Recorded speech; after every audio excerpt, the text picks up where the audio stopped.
za shute ariko mana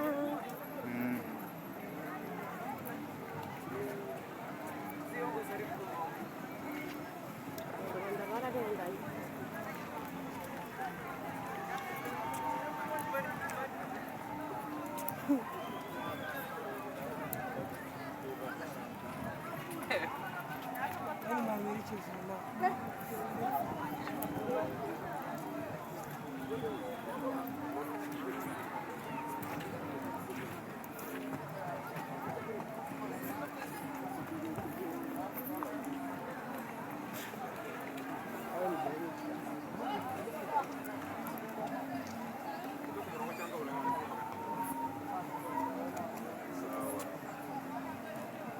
nimba harimo abasekirite ako barimo ariko ndi kumva nta rusaku